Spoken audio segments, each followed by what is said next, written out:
جب رسول کریم صلی اللہ علیہ وسلم نے کھلم کھلا نبوت کا اعلان کیا اور صفا پہاڑی پر لوگوں کو اسلام قبول کرنے کی دعوت دی تو قریش کے مشرکین نے رسول کریم صلی اللہ علیہ وسلم پر کس قسم کی اذیتیں اور تہمتیں لگائیں۔ پیارے بہنوں بھائیوں، جب ہمارے نبی کریم صلی اللہ علیہ وسلم نے اپنی نبوت کا اعلان فرمایا اور کوہ صفا پر امت کو اسلام کی دعوت دی تو مشرکین قریش نے آپ صلی اللہ علیہ وسلم کو تشدد کا نشانہ بنایا اور آپ صلی اللہ علیہ وسلم کو نعوذ باللہ لعن طعن کا نشانہ بنایا اور ان کی زیادتیوں میں اضافہ ہوتا چلا گیا۔ ہمارے نبی کریم صلی اللہ علیہ وسلم نے انہیں توحید یعنی کہ وحدت کے عقیدے کی طرف دعوت دی، جبکہ وہ بت پرستی اور شرک پر اصرار کرتے تھے جسے وہ اپنے آباء و اجداد کا دین کہتے تھے۔ ہمارے نبی کریم صلی اللہ علیہ وسلم نے انہیں دنیا اور آخرت دونوں میں نیکی اور سعادت کی طرف دعوت دی، جبکہ انہوں نے نیکی اور سعادت سے اس طرح دور رہنے کی کوشش کی جس طرح چمگادڑ روشنی سے بھاگنے کی کوشش کرتا ہے۔ آقا کریم صلی اللہ علیہ وسلم نے انہیں انسانیت کے ساتھ زندگی بسر کرنے اور باوقار سلوک کی دعوت دی، جبکہ وہ بدصورت اور بے عزتی کا مظاہرہ کرتے ہوئے اور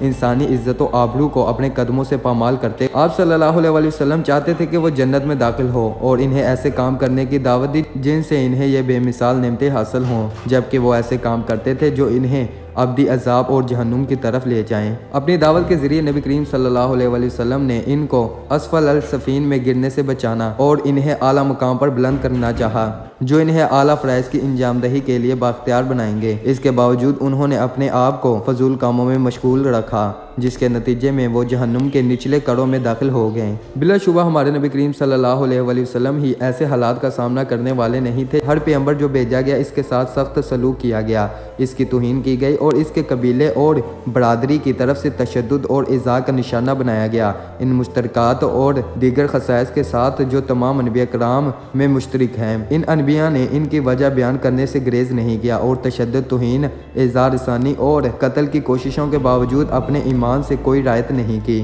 جوں جوں اذیتوں اور ایذاء رسانی کی مقدار میں اضافہ ہوتا گیا، سچائی کو سنانے کے لیے کام کرنے میں ان کی محبت، جوش اور سنجیدگی اور بھی بڑھ گئی۔ ابو لہب اور اس کی بیوی ام جمیل ان لوگوں میں سے تھی جنہوں نے آقا نبی کریم صلی اللہ علیہ وسلم کو اذیتیں اور ایذاء دی تھی۔ ابو لہب مسلسل ہمارے پیارے نبی کریم صلی اللہ علیہ وسلم کا پیچھا کرتا، ہجوم کو آپ کی بات سننے سے روکنے کی کوشش کرتا اور ان کے ذہنوں میں شکوک و شبہات پیدا کرنے کی کوشش کرتا۔ ایک دن رسول کریم صلی اللہ علیہ وسلم عکاظ میلے میں ہجوم کو اللہ کی وحدانیت اور اپنی نبوت کی گواہی دینے کی دعوت دے رہے تھے کہ اے لوگو لا الہ الا اللہ کہو تاکہ تم اپنے آپ کو بچا سکو۔ حضور نبی کریم صلی اللہ علیہ وسلم نے مجمع سے فرمایا، ابو لہب دائیں طرف سے آیا اور پکارا، اے لوگو وہ میرا بھتیجا ہے، وہ تم سے جھوٹ بول رہا ہے، اس سے دور رہو۔ یہ ایک ایسی مثال تھی جو بہت سے اسباق سے بڑی ہوئی تھی۔ اس کا بھتیجا مجمع کو سعادت کی راہ اور اللہ پر یقین رکھنے کی دعوت دے رہا تھا، جبکہ وہ چچا اپنے بھتیجے کی مخالفت کر رہا تھا کہ وہ ہجوم کی بات نہ مانے۔ ابو لہب وہی نہیں رکا، ایک دن اس نے ہمارے نبی کریم صلی اللہ علیہ وسلم کے دروازے کے سامنے گندگی پھینک دی جو آپ صلی اللہ علیہ وسلم کے پڑوسی تھے۔ اس وقت باوجود اس کے کہ مسلمان نہیں ہوئے تھے، حضرت حمزہ رضی اللہ تعالیٰ عنہ نے پکڑ کر غلاظت اور گندگی والی چیزیں ابو لہب کے سر پر ڈال دی۔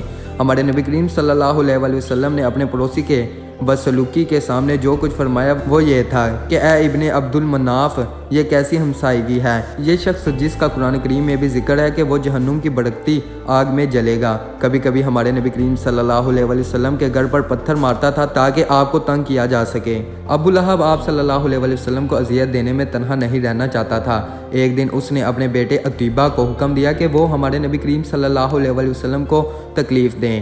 عتیبہ ہمارے نبی کریم صلی اللہ علیہ وسلم کے پاس گئے۔ آپ صلی اللہ علیہ وسلم اس دوران سورہ نجم کی تلاوت کر رہے تھے۔ یہ سن کر عتیبہ نے کہا، میں رب نجم یعنی کہ ستارہ کی قسم کھا کر کہتا ہوں کہ میں آپ کی نبوت کی مذمت کرتا ہوں، اور تکبر کے ساتھ اس نے نبی کریم صلی اللہ علیہ وسلم کی جانب تھونکا، لیکن وہ آپ صلی اللہ علیہ وسلم پر نہیں پڑا۔ ہمارے نبی کریم صلی اللہ علیہ وسلم نے صرف اس دعا کے ساتھ جواب دیا، اے میرے رب، اسے اپنے کتوں میں سے ایک کتے کی طاقت کے تابع کر۔ آپ صلی اللہ علیہ وسلم کی دعائیں کبھی رد نہیں ہوئیں۔ اس طرح ان کی تقلید کا جواب مذکورہ واقعہ کے کچھ دیر بعد مل گیا۔ جب عتیبہ یمن کے قرب جوار میں واقع حران میں اپنے دوستوں کے درمیان سو رہا تھا، ایک شیر آیا اور اسے چیر پھاڑ کر ٹکڑے ٹکڑے کر دیا۔